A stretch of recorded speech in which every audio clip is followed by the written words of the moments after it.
আরজি করের ঘটনার প্রতিবাদে যে জনজোয়ার রাস্তায় নেমেছিল সেটা আমাদের উদ্বুদ্ধ করেছিল।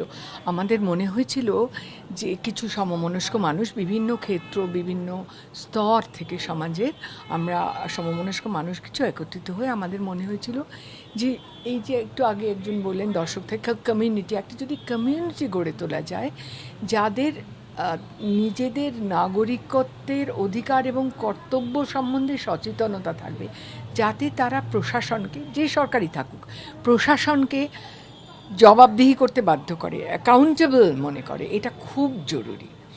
আবেদন, চিঠি সবই, আমরা কাউকে বলছি না পদত্যাগ করুন অমুক তমুক ইত্যাদি কিছু বলছি না, কারণ পদত্যাগ একজন করলে আরেকজন কে আসবেন আমরা জানি না। কিন্তু কথাটা হচ্ছে যে আমরা তো জনগণ, আমরা তো নির্বাচন করেছি সরকারকে। আমি সে নিজে ভোট হয়তো দিইনি তাকে, কিন্তু সবাই মিলে তো আমরা তাকে নির্বাচন করেছি।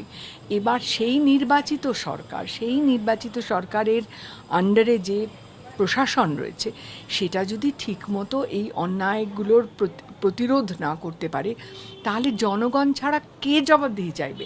সেই নাগরিক চেতনা আমরা গড়ে তুলতে চাইছি।